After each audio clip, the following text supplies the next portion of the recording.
चलिए जर्नी को आगे बढ़ाते हैं हम लोग का जो चैप्टर चल रहा था वो था प्रेशर वेसल। और प्रेशर वेसल में हम लोगों ने देखा था कि स्ट्रेस को कैसे फाइंड आउट करना है। हमने देखा कि प्रेशर वेसल में हमें दो तरह के स्ट्रेस देखने के लिए मिलते हैं। एक लॉन्गिट्यूडनल स्ट्रेस था जो अलोंग द लेंथ देखने के लिए मिल रहा था, और एक सरकमफ्रेंशियल और हुप स्ट्रेस था जो कि सरकमफेरेंस के अलोंग देखने के लिए हमें मिल रहा था। ये दोनों ही डिस्कशन हम लोगों ने सिलिंड्रिकल प्रेशर वेसल्स के लिए भी किया और स्फेरिकल प्रेशर वेसल्स के लिए भी किया। हमने ये भी देखा कि कौन सा प्रेशर वेसल ज़्यादा सुरक्षित होता है, किसकी डिज़ाइनिंग आसान होती है, किसका मैन्युफैक्चरिंग कॉस्ट कम होता है। और हमने ये भी सीखा कि सिलिंड्रिकल कम सुरक्षित होने के बावजूद भी इसकी मैन्युफैक्चरिंग और यूज क्या है, स्फेरिकल से ज़्यादा है। ऐसा क्यों? फिर हमने ये भी डिस्कस किया था कि यदि हमें एक प्रेशर वेसल डिज़ाइन करना है तो उस केस में हम किसकी वैल्यू को कंसिडर करें, हुप स्ट्रेस की वैल्यू लें या फिर लॉन्गिट्यूडनल स्ट्रेस की वैल्यू लें। हम लोग ने देखा था कि अगर हायर वैल्यू में कोई सिस्टम सुरक्षित है तो लोअर वैल्यू में वो हमेशा क्या रहेगा, सुरक्षित रहेगा। और इसी आधार पर हमने हुप स्ट्रेस और सिलिंड्रिकल सरकमफ्रेंशियल स्ट्रेस और लॉन्गिट्यूडनल स्ट्रेस की वैल्यू देखी थी। और हमने डिसाइड किया था कि यदि किसकी वैल्यू ज़्यादा थी भाई, सरकमफ्रेंशियल या लॉन्गिट्यूडनल। अगर हमने देखा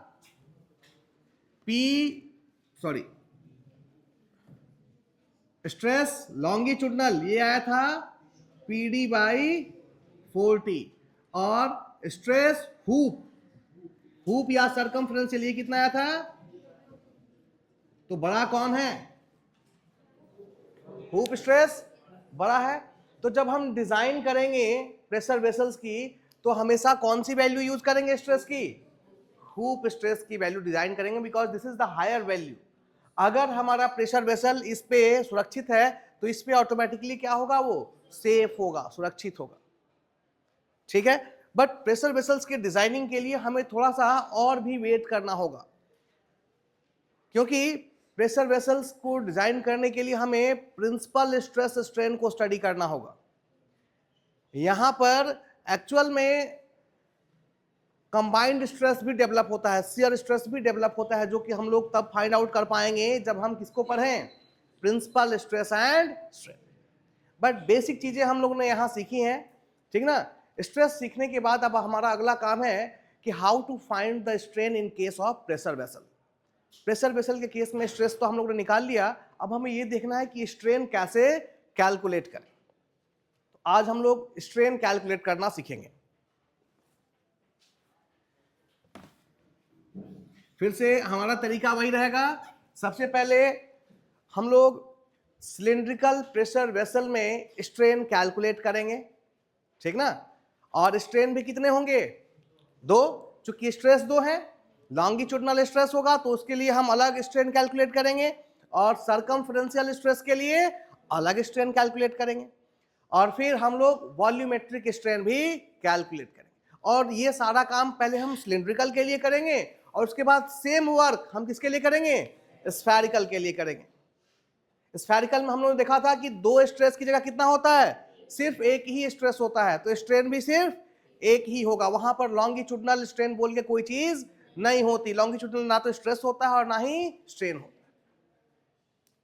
ठीक है, आइए तो शुरुआत करते हैं।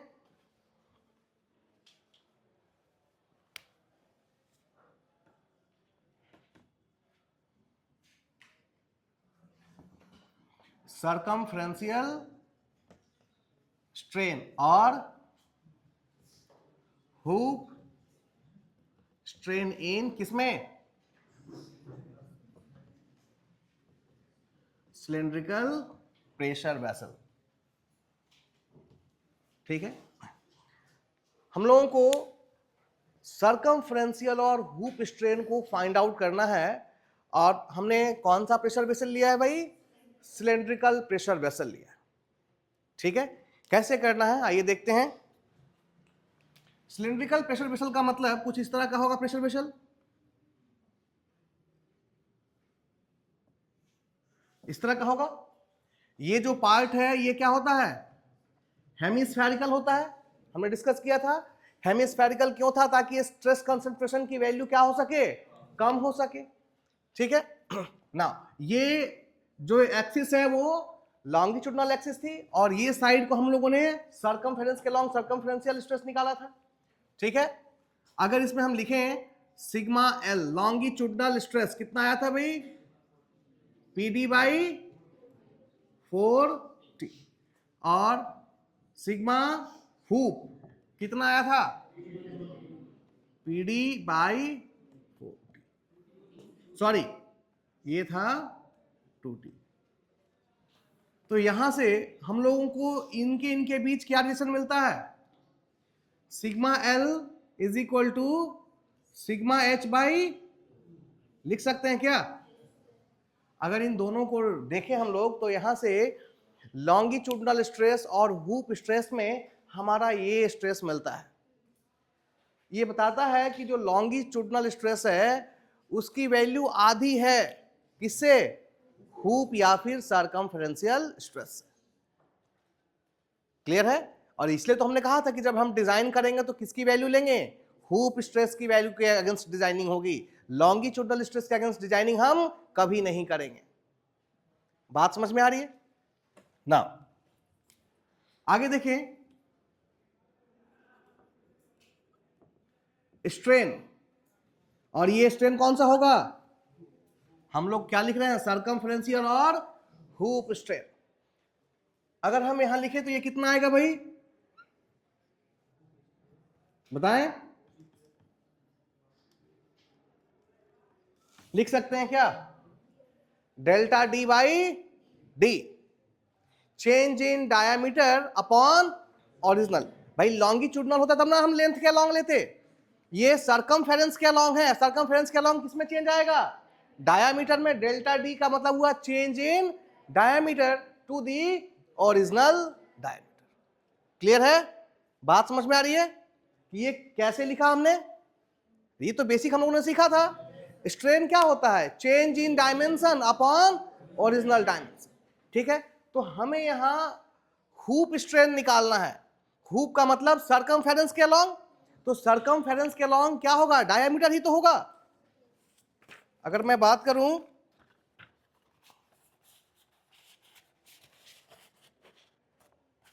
ये हुआ, यही तो साइड से दिखेगा हमें, ठीक ना। तो जब चेंज आएगा सर्कमफेरेंस में तो ये इसका साइज क्या हो जाएगा, साइज बड़ा हो जाएगा, तो किस में चेंज आएगा, डायामीटर में चेंज आएगा ना, change in diameter upon original diameter. Clear है ना, take it as equation number 1। अब ध्यान से देखें, इस सिस्टम में हमें दो तरह के स्ट्रेस मिले थे, इसी के लिए हमने 2 डायमेंशनल स्ट्रेस स्ट्रेन भी पढ़ा था। यहां पर स्ट्रेस की कितनी वैल्यू है भाई, किसी पॉइंट पर स्ट्रेस को रिप्रेजेंट कर क्या हम इस तरीके से कर सकते हैं, सिलिंड्रिकल प्रेशर वेसल के अंदर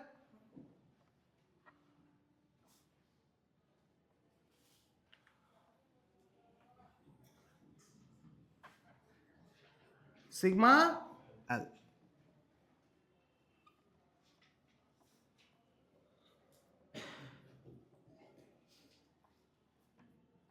इस इधर क्या हो गया, लॉन्गिट्यूडनल स्ट्रेस, और इस डायरेक्शन में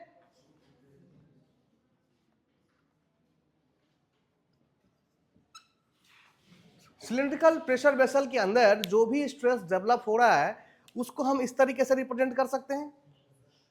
ये स्क्वायर एक पॉइंट को रिप्रेजेंट कर रहा है, और एक पॉइंट पर इस डायरेक्शन में लॉन्गिट्यूडनल स्ट्रेस और इस डायरेक्शन में हुप या फिर सर्कमफेरेंशियल स्ट्रेस। क्लियर है, स्ट्रेस की कितनी वैल्यू है भाई, 2। अब इन दोनों के कारण हम क्या निकालेंगे, स्ट्रेन निकालेंगे। अगर स्ट्रेस 2 है तो स्ट्रेन भी 2 आएगा, ठीक ना। तो हम लोगों ने सीखा था किसी एक डायरेक्शन में अलग अलग स्ट्रेस के कारण स्ट्रेन की वैल्यू कैसे फाइंड आउट की जाए, ठीक ना। आइए लिखते हैं,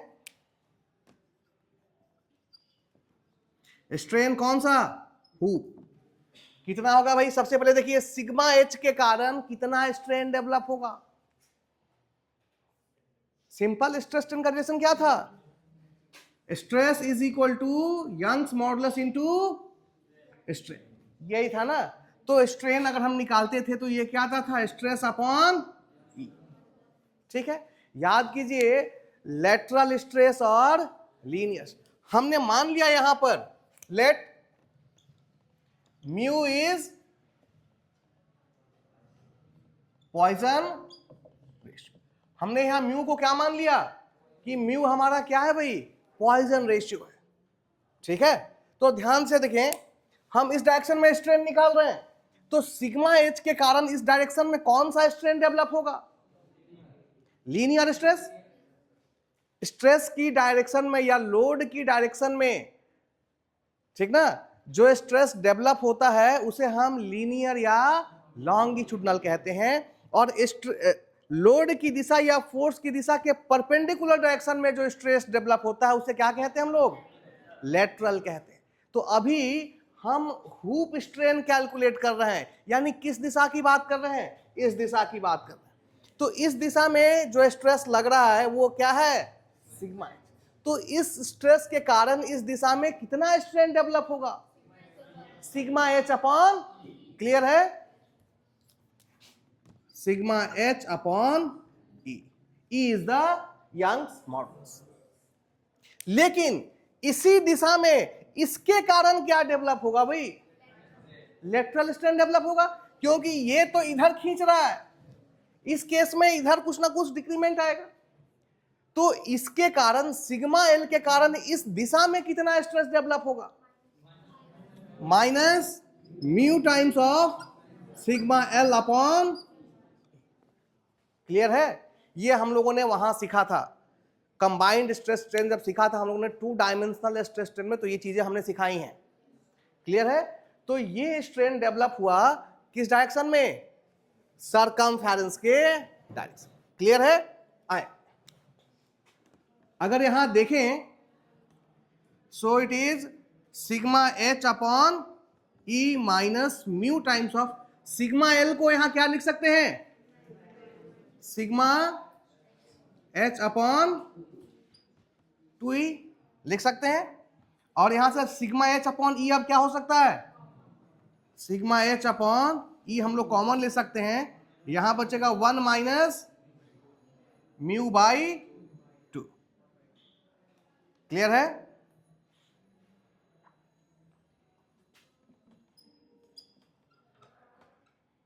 स्ट्रेन हुप कितना हो जाएगा भाई?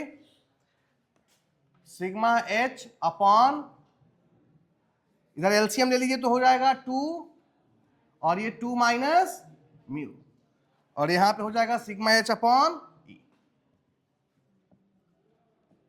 Strain hoop is equal to sigma H upon 2e into 2 minus mu.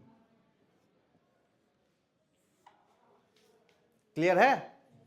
तो ये हुप स्ट्रेन की वैल्यू हुई किसके केस में? सिलिंड्रिकल प्रेशर वेसल के केस में। Now take it as equation number 2। बात समझ में आ रही है?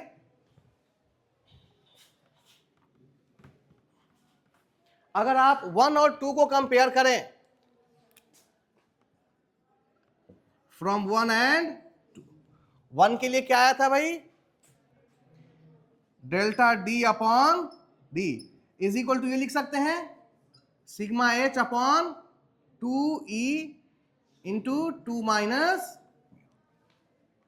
ठीक है, सिग्मा एच की वैल्यू कितनी है भाई बताएं? पीडी अपॉन 2t, 2 नीचे कितना हो जाएगा? 4t e into 2 minus mu लिख सकते हैं। This is the final strain. और यहां से हम लोग डायमीटर में कितना चेंज हुआ, अल्टीमेटली मकसद क्या निकालना है कि डायमीटर में कितना चेंज हुआ, ये हम लोग निकाल सकते हैं, डेल्टा डी निकाल सकते हैं। Delta D that is change in diameter, ये हो जाएगा P D square upon 4t e into 2 minus. तो डायमीटर में कितना चेंज हुआ ये हम लोग निकाल लिया, स्ट्रेन कितना डेवलप हुआ ये P D upon 4t into 2 minus. This is the final value of strain. Clear है? तो इस तरीके से हम लोग डायमीटर में जो होने वाले चेंज को फाइंड आउट कर सकते हैं और स्ट्रेन भी कैलकुलेट कर सकते हैं। क्लियर है?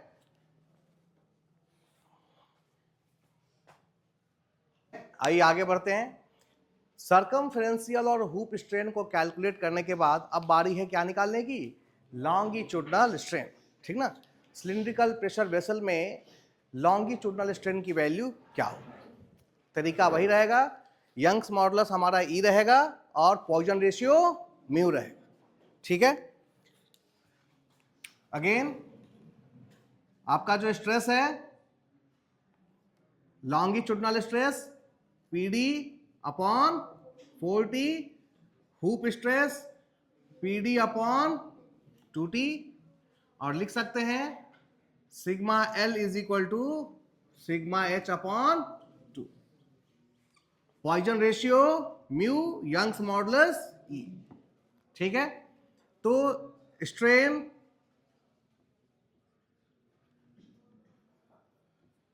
लॉन्गिट्यूडनल कितना हो जाएगा भाई, delta L upon L. This is the value of strain, change in length upon original length. इसे हम ले लेते हैं इक्वेशन 1। ठीक है? इन द सेम वे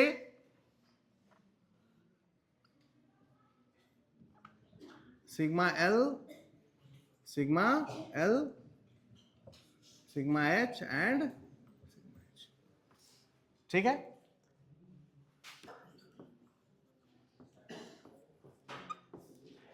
जो हमने सीखा है उसके हिसाब से अब हम किसकी वैल्यू लिखेंगे, स्ट्रेन की, बट किसके अलोंग, लेंथ के along.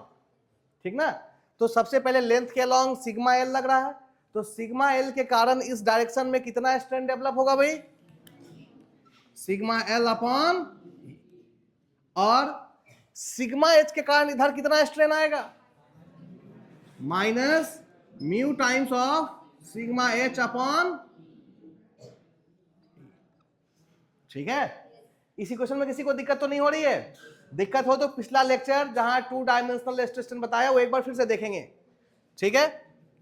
Now again sigma L के लिए क्या पुट कर सकते हैं, sigma H by 2 E minus mu sigma H upon, sigma H upon E common हो गया, 1 बाई 2 माइनस म्यू।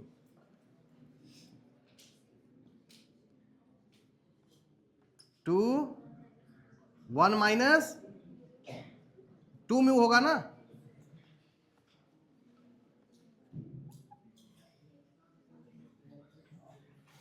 ठीक है? Strain is equal to sigma H की वैल्यू पुट कर दीजिए, पी डी अपॉन 2t, और साथ में क्या है E, इंटू इस 2 को भी बाहर ले आएंगे तो ये क्या बन जाएगा 4, और अंदर बच गया हमारा 1 माइनस 2 म्यू। क्लियर है? So this is your equation number 2 from 1 and 2। क्या आ जाएगा भाई, delta L upon L is equal to P D upon 4t e into 1 minus 2। This is the final value of, this is equal to what, strain longitudinal. ठीक ना? और same way में हम क्या फाइंड कर सकते हैं, change in length, delta L is equal to P D L upon 4t e into 1 minus 2। तो ये वो मेथड है जहां से हम लोगों ने लॉन्गिट्यूडनल स्ट्रेन और सर्कमफ्रेंशियल स्ट्रेन दोनों कैलकुलेट कर लिया। ठीक है? अब रह गया कि सिलिंड्रिकल प्रेशर वेसल में वॉल्यूमेट्रिक स्ट्रेन कैसे कैलकुलेट करें। आइए देखते हैं। आइए, वॉल्यूमेट्रिक स्ट्रेन कैलकुलेट करने का तरीका हम लोग पहले ही सीखा है हम लोगों ने। अगर आपको याद होगा तो हम लोगों ने जब हम 3 डायमेंशनल स्ट्रेस स्ट्रेन पढ़ रहे थे तो हम लोगों ने change in X direction plus change in Y direction plus change in Z direction, इन सभी को क्या किया था, जोड़ दिया था। अब यहां पर हम क्या करेंगे भाई, लेंथ के अलॉन्ग जो चेंज आया that is called longitudinal strain, और डायमीटर के अलॉन्ग जो चेंज आया दैट इज सर्कमफेरेंशियल स्ट्रेन। इन सबको क्या करेंगे, बट एक बात का ध्यान रखेंगे, हम वॉल्यूम निकाल रहे हैं तो लंबाई गुने चौड़ाई गुने क्या होना चाहिए, मोटाई भी। तो हमें डायमीटर वाले को 2 बार लेना पड़ेगा। बात समझ में आ रही है क्यों, एक बार ये डायमीटर और एक बार ये डायमीटर, एक बार ऐसा वाला और एक बार, क्लियर है, क्योंकि 3 डायमेंशन लेने हैं, लेंथ विड्थ एंड थिकनेस। तो आपको लंबाई चौड़ाई और मोटाई, वॉल्यूम निकालना है ना। तो यहां दोनों साइड में क्या है, डायमीटर ही है, इधर भी लेंगे तो भी डायमीटर और इधर भी लेंगे तो भी डायमीटर। क्लियर है। आइए देखते हैं वॉल्यूमेट्रिक स्ट्रेन, पहले ऐसा निकाले, स्ट्रेन लॉन्गिट्यूडनल बताइए कितना है, पी डी एल कहां है अभी, P D by 4TE into 1 minus ये है, और स्ट्रेन हुप ये कितना है, 4TE इंटू बताएं 2 माइनस, यही था ना, देख लो, गड़बड़ नहीं करना।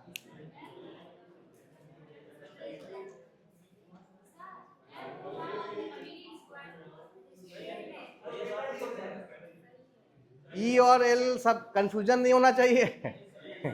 इसी के बेस पे वॉल्यूमेट्रिक स्ट्रेन का, अगर ये दोनों गलत होगा तो वॉल्यूमेट्रिक अपने आप गलत हो जाएगा। ठीक है, आ जाइए, आइए देखते हैं ना, स्ट्रेन वॉल्यूमेट्रिक ये कितना होगा भाई, डेल्टा बी अपॉन बी, ये इक्वेशन 1 हो गया, ठीक ना। और strain volumetric is equal to आप लिख सकते हैं स्ट्रेन कौन सा, longitudinal plus 2 times of strain hoop और सर्कमफेरेंस, लिख सकते हैं। 2 क्यों लिख रहा हूं ये बात क्लियर है ना, हाँ ये चीज क्लियर होनी चाहिए। 2 का मतलब क्या है, ठीक ना, लंबाई में चेंज तो हुआ ही, प्लस डायमीटर में इधर भी और इधर भी दोनों में डी ही है, तो इसलिए 2 टाइम्स हम लोग सर्कमफेरेंस को कर देंगे। ठीक है, ये कितना है भाई, P D upon 4TE into 1 minus 2 mu plus 2 times of P D upon hoop 4TE 2 minus, क्या कॉमन हो रहा है, P D by 4TE common हो गया, अंदर बचा 1 माइनस 2 म्यू, और यहां बचा 2 गुना 2 4 माइनस 2 म्यू। सो स्ट्रेन वॉल्यूमेट्रिक कितना हो गया, P D by 4TE into 5 minus 4 mu, this is the value of volumetric strain. और यहीं से आप लोग क्या निकाल सकते हैं, कहा गया, लिखा था ना एक, and this is equation 2 from 1 and two delta V, change in volume is equal to P D by P D V upon 4TE into 5 minus 4. This is the change in volume. ठीक है, तो ये सारा case हमारा किसके लिए था? Cylindrical pressure vessel. ठीक है, अब सेम वर्क हम लोग किसके लिए करेंगे? स्फेरिकल के लिए. ठीक है, कौन सा स्ट्रेन निकाले भाई? कुछ नहीं, सिर्फ स्ट्रेन. दो होता तो नाम लिखने की आवश्यकता थी ना. जब हम स्फेरिकल के लिए निकालेंगे तो सिर्फ एक ही स्ट्रेन होगा, strain in spherical pressure vessel. Spherical pressure vessel में हमें क्या कैलकुलेट करना है? स्ट्रेन की वैल्यू. क्योंकि एक ही स्ट्रेस है तो अलग से नाम लिखने की आवश्यकता नहीं है. ठीक ना. सिग्मा हुप कितना आया था भाई? 40, यही आया था. हाँ जी, कंफ्यूजन क्यों है?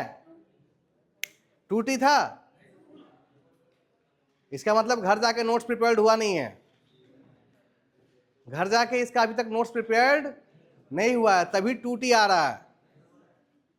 It is PD upon 4TE. ठीक है ना. Strain delta D upon D लिख सकते हैं.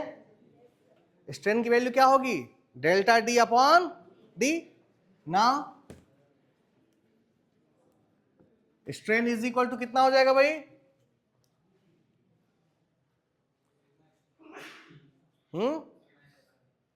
Sigma H upon E. Sigma H upon सिर्फ इतना ही ना.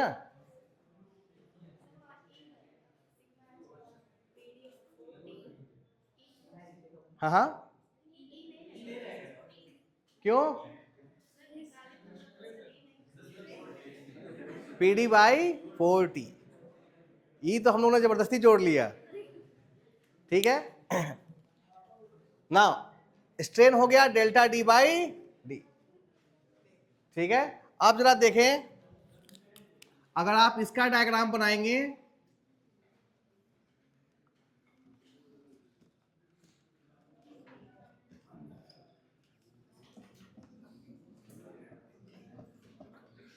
इसमें तो हर तरफ क्या रहेगा? सिग्मा H ही रहेगा ना. यहां सिग्मा L है नहीं, हर डायरेक्शन में क्या है? सिग्मा H ही है. तो strain sigma H upon E minus बताएं mu times of sigma H upon E. Clear है? कितना हो जाएगा भाई बताएं?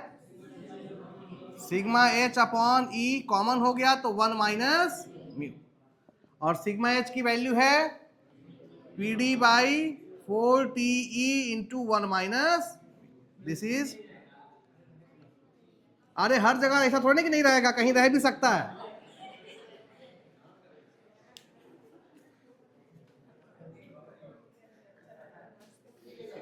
ठीक है जी.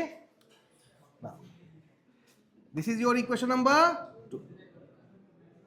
फ्रॉम 1 एंड हम लोग क्या कैलकुलेट कर सकते हैं? डेल्टा D कितना हो जाएगा भाई? PD square upon 4TE into 1 minus. This is the change in diameter. आप बताएं, जब वॉल्यूमेट्रिक स्ट्रेन निकालना होगा तो क्या करेंगे भाई? किसको किसको जोड़ेंगे? यहां हर तरफ क्या है? डायामीटर है, तो 3 बार डायामीटर को जोड़ देंगे तो आपको क्या मिल जाएगा? Volumetric strain. चलिए जोड़ते हैं. Volumetric strain in spherical pressure vessel. ठीक है, हमारा स्ट्रेन क्या आया था भाई?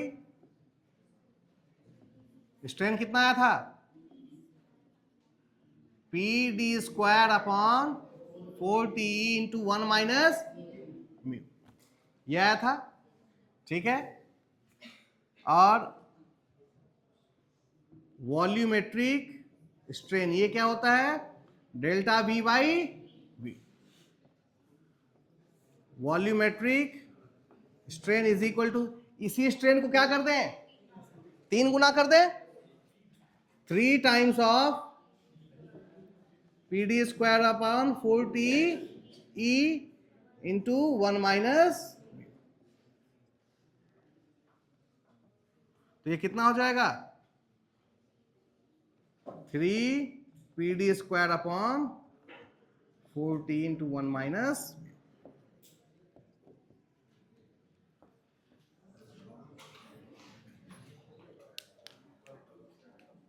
ठीक है, यहां से हम लोग क्या निकाल सकते हैं?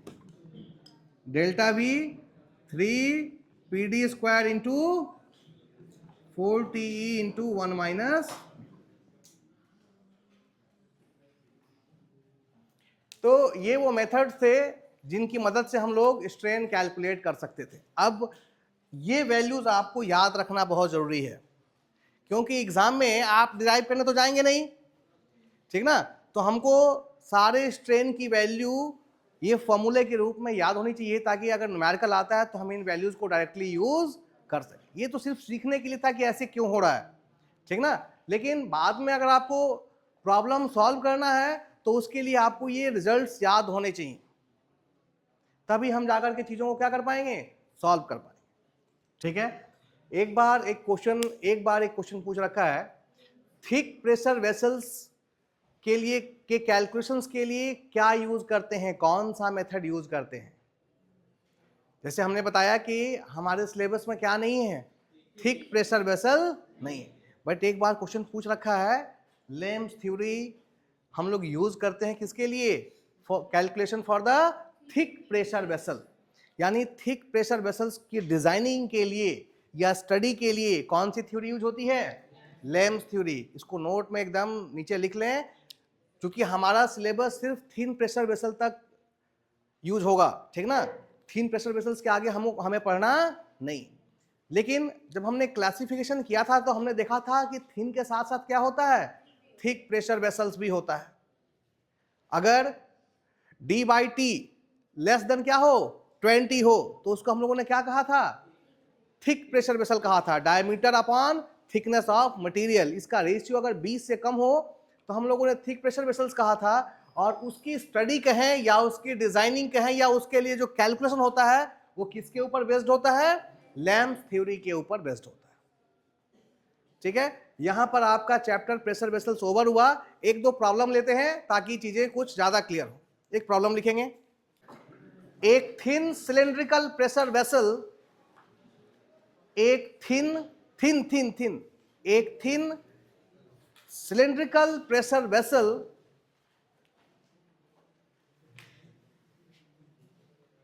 जिसका डायमीटर 1 मीटर है।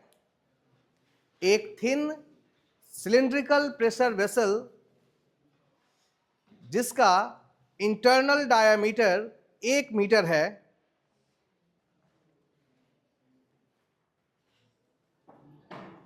स्टीम जनरेट करने के लिए उपयोग किया जाता है। स्टीम जनरेट करने के लिए उपयोग किया जाता है। स्टीम का pressure 1.4 newton per millimetre square है। स्टीम का pressure 1.4 newton per millimetre square है।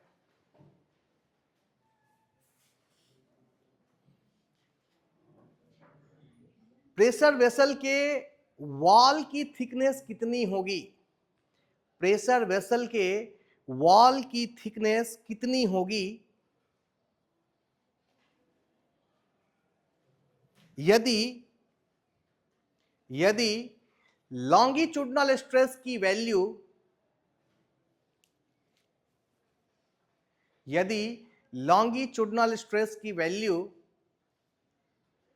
28 मेगा पास्कल 28 मेगा पास्कल से ज्यादा ना हो।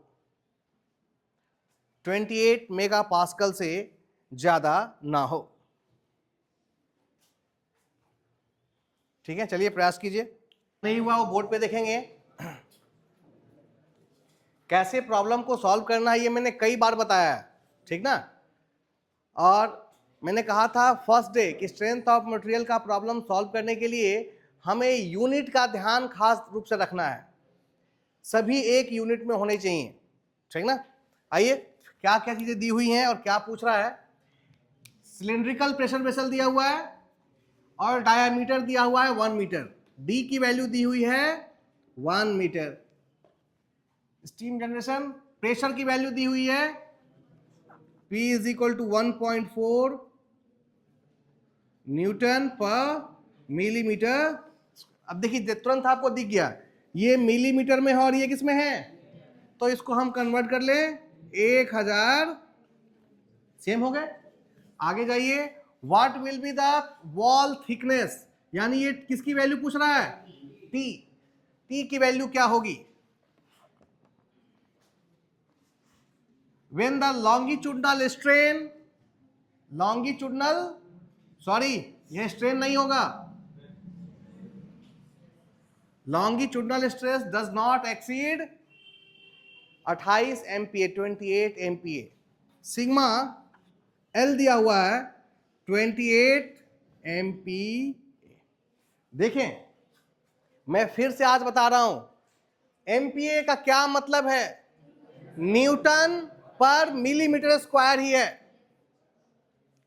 MPa को अगर आप कन्वर्ट करेंगे न्यूटन पर मिलीमीटर में तो ये सेम आएगा, इसको कुछ करने की आवश्यकता नहीं है। ध्यान दें, इज इक्वल टू हम लिख सकते हैं 28 इंटू 10⁶ पास्कल लिख सकते हैं, और पास्कल का मतलब होता है न्यूटन पर मीटर स्क्वायर। तो चूंकि आपको मिलीमीटर में कन्वर्ट करना है, तो जब इसको मिलीमीटर में कन्वर्ट करेंगे तो 10⁻⁻6 से क्या करेंगे, -6 से करेंगे कि प्लस, क्योंकि मीटर ऑलरेडी नीचे है, तो ये और ये क्या हो जाएगा, कैंसिल हो जाएगा, और लास्ट में बचेगा कितना, 28 न्यूटन पर मिलीमीटर।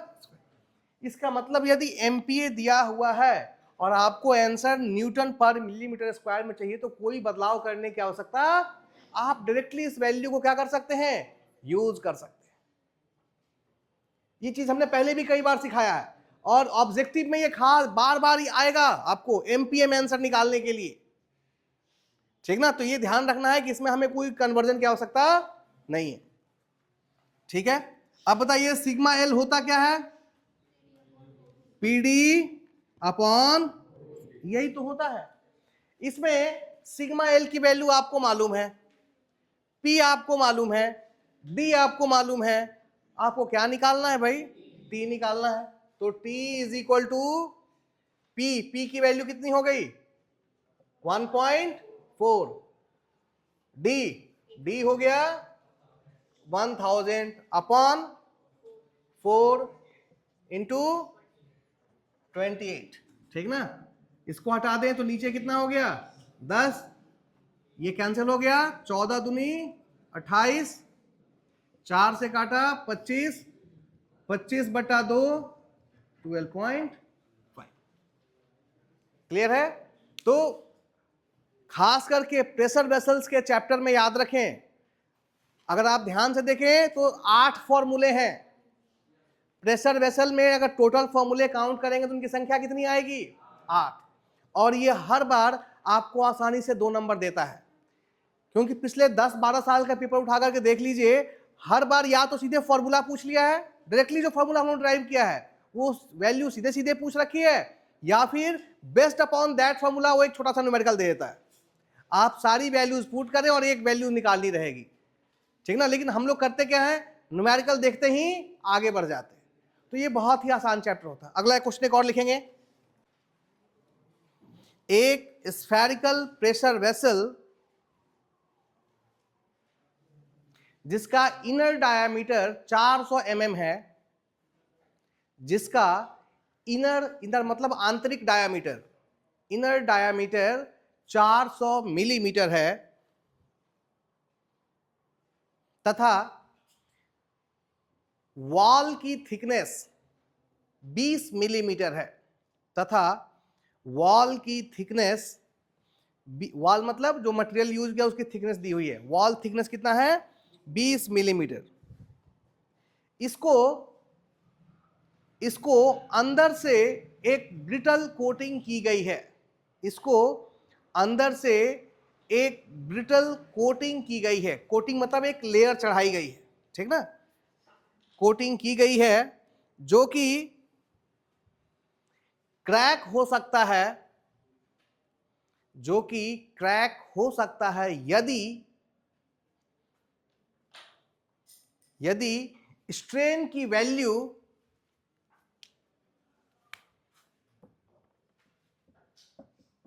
100 इंटू 10⁻⁻7 से ज्यादा हो, 100 इंटू 10⁻⁻7 से ज्यादा हो। बोर्ड पे लिखा हुआ है,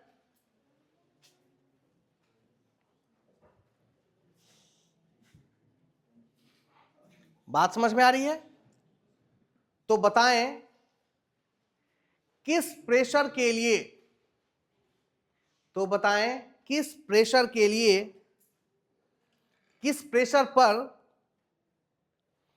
क्रैक्स डेवलप हो जाएंगे, किस प्रेशर पर क्रैक डेवलप हो जाएंगे, किस प्रेशर पर क्रैक डेवलप हो जाएंगे, ठीक ना। यहां पर E की वैल्यू 200 गीगा पास्कल लेनी है और म्यू की वैल्यू 0.3 लेकर सॉल्व करना है, ये गिवन है। यंग्स मॉडुलस की वैल्यू 200 जीपीए दिया हुआ है और म्यू की वैल्यू 0.3 दिया हुआ है।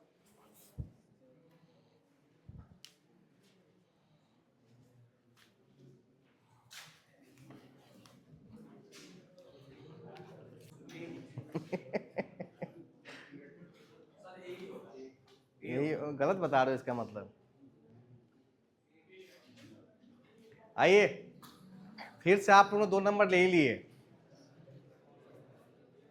बिल्कुल सही है, 2 मार्क्स फिर से मिल गए, बहुत बढ़िया, बहुत खुशी हुई देख करके, ठीक ना। देखिए इस क्वेश्चन में भी कुछ नहीं है, मैंने कहा कि जितने भी प्रॉब्लम आए हैं सब के सब बिल्कुल फॉर्मूला बेस्ड आए हैं। सिर्फ अगर आपने फॉर्मूला याद रखा है और बेसिक चीज आपको आती है यूनिट कन्वर्जन, तो एकदम आसानी से 2 मार्क्स आपको मिलेंगे। आइए एक बार समझते हैं क्वेश्चन को। स्फेरिकल प्रेशर वेसल, ध्यान दें प्रेशर वेसल कौन सा है, स्फेरिकल है। इनर डायामीटर दिया हुआ है 400 mm, डी दिया हुआ है 400 mm, ठीक है। थिकनेस दिया हुआ है 20 mm, 400 mm inner diameter and thickness 20 mm is coated with a brittle layer। अंदर की तरफ क्या लगाई गई है, एक लेयर लगाई गई है जो ब्रिटल मटेरियल का है। that cracks, जो कि क्रैक कर सकता है कब, if the stress exceed, sorry strain exceed, strain की वैल्यू दी हुई है 100 इंटू 10⁻, हाँ जी कितना, यूनिट क्यों नहीं लिखा है यहां, हाँ बहुत बढ़िया, ये यूनिट लेस होता है, ठीक है। What will be the internal pressure will cause the cracks, आपको P की वो वैल्यू बतानी है जिस पर इसमें क्या आ जाए, क्रैक्स आ जाए, ठीक है ना। ध्यान दें हमें P निकालना है और हमें स्ट्रेन दिया हुआ है किसमें, स्फेरिकल प्रेशर वेसल में। तो स्फेरिकल प्रेशर वेसल में सिर्फ एक ही स्ट्रेन होता है ना, स्ट्रेन की वैल्यू कितनी होती है, PD upon 4T E into, यही होता है फॉर्मूला, ठीक है ना। इसमें ये आपको गिवन है कितना, 100 into 10⁻⁻7 is equal to pressure निकालना है, डायामीटर mm में है 400 अपॉन 4, थिकनेस भी mm में है 20 इंटू E। अब देखिए E की वैल्यू कुछ दी हुई है, E कितना दिया हुआ था और क्या दिया था, म्यू कितना। अब देखें यहां पर फिर से यूनिट कन्वर्ट करना होगा आपको, क्योंकि सारे आंसर्स किसमें दिए हैं, मेगा पास्कल, और ई की वैल्यू किसमें है, गीगा पास्कल। तो क्या इसको हम लोग लिख सकते हैं 200 इंटू 10⁻³ मेगा पास्कल, लिख सकते हैं।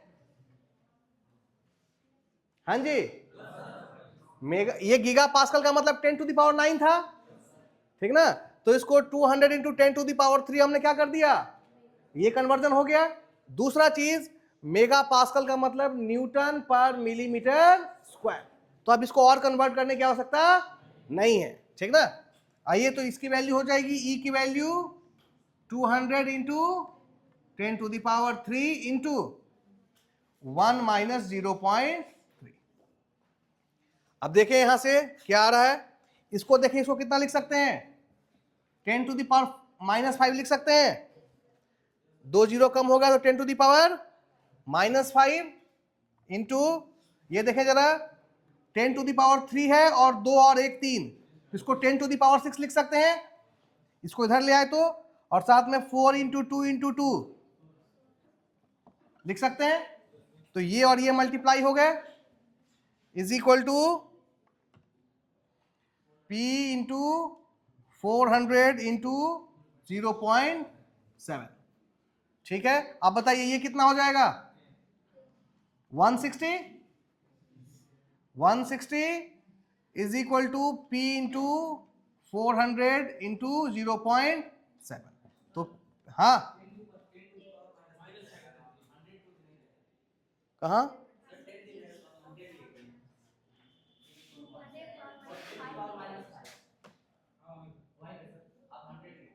अच्छा सॉरी, गलती हो गई थी, ठीक है।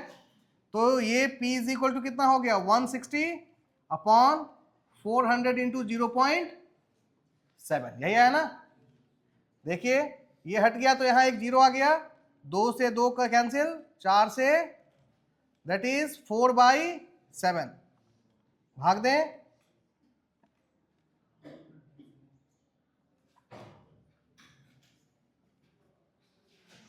कितना आया, 0.57 MPa।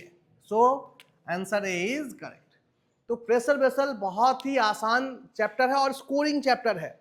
सिर्फ 8 फॉर्मूला रट के जाएं और हर एग्जाम में 2 नंबर आसानी से आपको मिलने हैं। एक क्वेश्चन यहां से फिक्स रहता है। प्रेशर वेसल से अगर आप एनालिसिस करें पेपर की तो एक क्वेश्चन 100% आता है, और कभी कभी चांस अच्छा है तो 2 क्वेश्चन भी मिल जाते हैं आपको।